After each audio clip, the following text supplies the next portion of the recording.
Estamos en comunicación, en este caso vía Zoom, perdón, con la doctora Agostina Vilaggi. Le agradecemos mucho que nos atienda para que nos clarifique un poquito cómo está todo relacionado con la cuestión sanitaria y datos que se han dado en las últimas horas también que dan cuenta del fallecimiento de una ciudadana que estaba alojada en un centro de atención aquí en Formosa, ¿no? Algo que generó mucha controversia.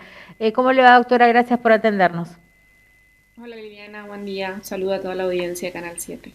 Doctora, ¿cómo han interpretado este hecho de este fallecimiento dentro de un centro de atención? Creo que es el primero en Formosa con estas características y también la respuesta oficial que se ha dado en las conferencias de prensa o en este caso las declaraciones en una improvisada rueda de prensa por parte del doctor Romero Bruno.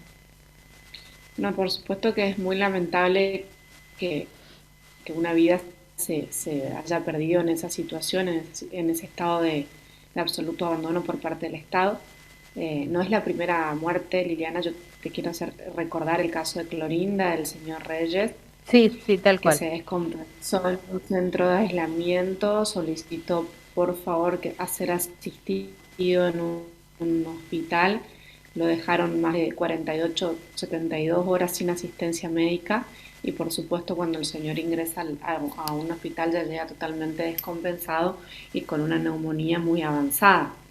Así que son situaciones de abandono que nosotros las venimos viendo y advirtiendo desde el año pasado, cuando se inició toda esta situación de aislamientos compulsivos, que algo se pudo corregir, digamos, o, o cambiar en cuanto al protocolo de niños y adultos, pero hay una franja etaria que todavía sigue dentro de este protocolo irrisorio que establece la provincia y que los números nos demuestran que no hacen reducir la cantidad de contagios. Están las claras que más allá de los centros de aislamiento que existen desde hace un año, Formosa tiene casos de COVID, o sea que esa medida sanitaria claramente no le estaría funcionando al gobierno provincial si su idea es reducir la cantidad de contagios, sino que inclusive creo que lo contrario, porque la gente ante el susto de ser llevada de manera compulsiva a un centro de esas características, donde sabemos y venimos denunciando que no hay asistencia sanitaria adecuada, por supuesto prefiere no hisoparse y eso conlleva un peligro a la sociedad porque la persona que no se hisopa no sabe si está contagiada o no y puede esparcir el virus. Nosotros estamos convencidos que esa no es la política sanitaria adecuada para Formosa. Se están malgastando recursos en centros de aislamiento donde no están preparados para asistir a una persona descompensada. No tenemos médicos las 24 horas, no hay ningún tipo de reanimador en caso de que una persona sufra un paro cardiorrespiratorio, tampoco tenemos forma de asistir respiratoriamente a una persona en un centro porque no hay la aparatología necesaria como por ejemplo en caso de que necesite oxígeno, mascarillas de oxígeno. Nada de eso existe en las escuelas, en los albergues que funcionan en el Estadio Centenario, que funcionan en los sindicatos. Entonces estamos hablando de centros de encierro más que centros de asistencia sanitaria. Lo único sanitario que puede existir, que se le puede dar a una persona con COVID, es la asistencia en un hospital con todos los mecanismos y requisitos necesarios para asistir a una persona que se le haya complicado un cuadro de coronavirus y no una escuela como pretende el gobierno provincial. Por eso te decía, nosotros entendemos que se están malgastando los recursos porque cada persona que se encuentra aislada en un centro de estas características, por supuesto que es un gasto para la provincia porque la provincia le provee de los alimentos, que dicho sea de paso son de muy baja calidad nutricional y las quejas son recurrentes de las personas que encima son obligadas a ir ahí porque solicitan su aislamiento domiciliario, porque en el domicilio lo pueden hacer, porque viven solos, porque no van a poner en riesgo a nadie, sin embargo son llevados ahí y son obligados, ¿sí?, a comer la comida que provee la provincia. Entonces entendemos que atrás de todo esto hay un fuerte negocio de la provincia para con proveedores de Estado en alimentos en vez de gastar en reforzar el hospital central o en instalar hospitales de campaña o generar recursos humanos para la asistencia de las personas que padecen coronavirus. Así que bueno, estamos ante una situación delicada. Yo lamento muchísimo en una muerte que se podría haber evitado, como nosotros reiteradamente lo decimos en cada audiencia de habeas corpus que tenemos, porque la verdad que por lo menos 3 veces a la semana nos reunimos con los jueces del federal, tanto el juzgado federal número 1, a cargo del doctor Morán, como el juzgado federal número 2, a cargo de la doctora Belén López Macé, en la que reiteradamente le advertimos y le hacemos saber las malas condiciones sanitarias que existen en los centros y la angustia que les generan a las personas que son llevadas de manera compulsiva.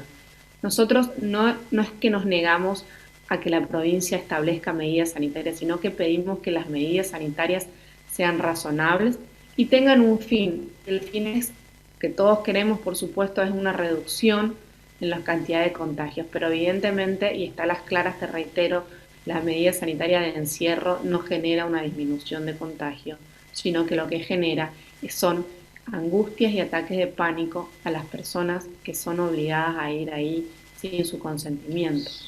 Estamos hablando de la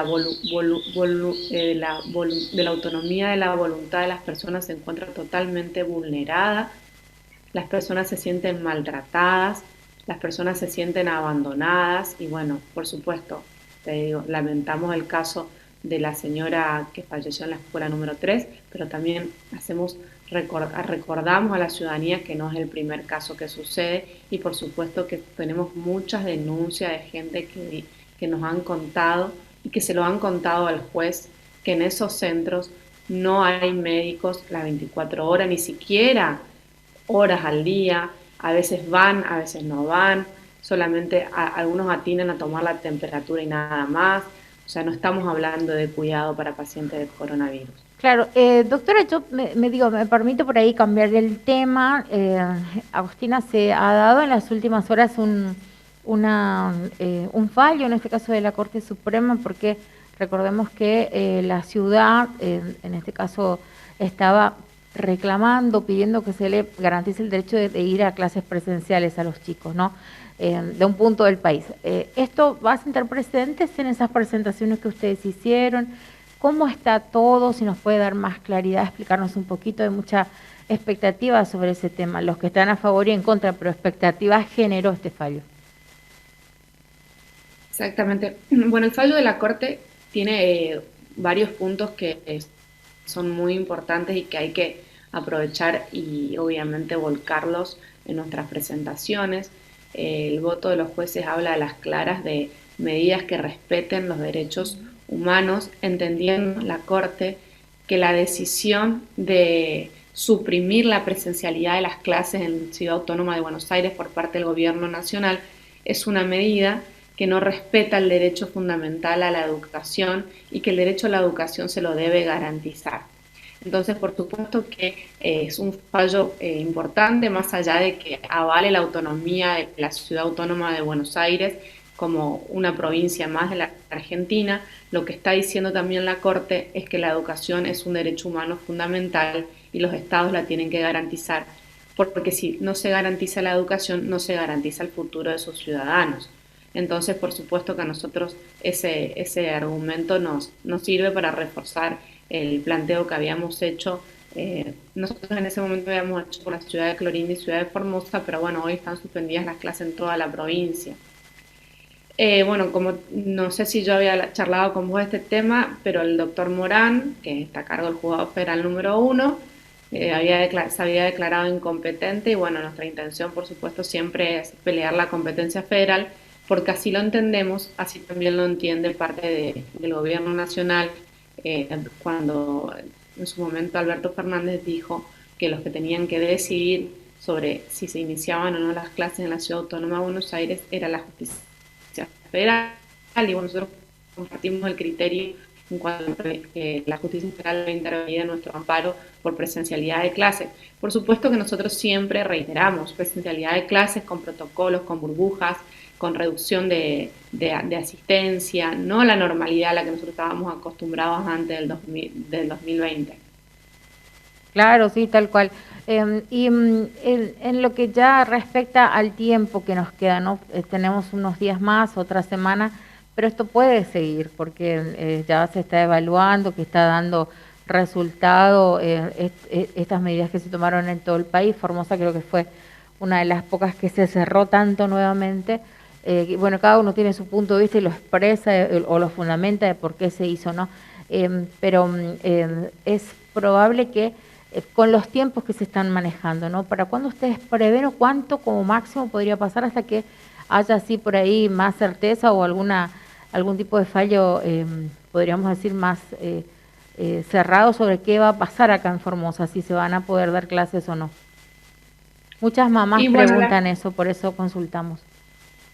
sí, lastimosamente los tiempos de la justicia no son los tiempos de la sociedad y una justicia, nosotros siempre los abogados decimos una justicia que llega tarde, no justicia. Ya estamos en el mes de mayo, todavía no conseguir que la justicia federal decida quién es, o sea, que se defina la competencia federal para recién ahí entrar a debatir el fondo de la cuestión, que es sobre la constitucionalidad o no de la decisión por parte de la provincia de suspender las clases. Son respuestas que nosotros no las podemos dar porque lastimosamente no manejamos el tiempo de la Cámara Federal de Resistencia en una acción de amparo que se supone que tiene que ser resuelta de manera urgente porque así lo establece la ley, pero sabemos que los tiempos procesales solamente corren para los abogados litigantes y no para quienes tienen que fallar. La verdad que yo supongo que va a pasar el mes junio, julio y todavía no vamos a tener una respuesta por parte de la justicia. Tal cual. Bueno, Agustín, ¿algo más que nos quieras decir sobre todo esto? No, simplemente decir que nosotros siempre estamos al lado o defendemos los derechos de las personas. Tenemos en cuenta la situación que hoy atraviesa la provincia de Formosa, pero entendemos que hay otras medidas que se podrían aplicar que serían mucho más efectivas a las medidas que hoy aplica la provincia de Formosa en cuanto al manejo sanitario. Reiteramos, hospitales de campaña en vez de lugares de encierro, refuerzo en los hospitales que ya tenemos, por ejemplo, el Hospital Central de la ciudad o los hospitales del interior, recursos humanos que son los fundamentales, médicos, ¿sí? Enfermeros, todo eso es lo que hoy necesitamos en Formosa, no necesitamos lugares donde se abandonan a las personas con la única intención de tenerlos encerrados. Así que nada, siempre vamos a estar ahí aportando lo que podemos aportar como abogados, defendiendo a las personas que quieren que los defendamos, porque nosotros no obligamos a nadie a ir a una audiencia de habeas corpus, no obligamos a nadie a que se presente ante un juez y testifique la situación que está viviendo. Nosotros nos ponemos a disposición y la gente requiere de nuestros servicios.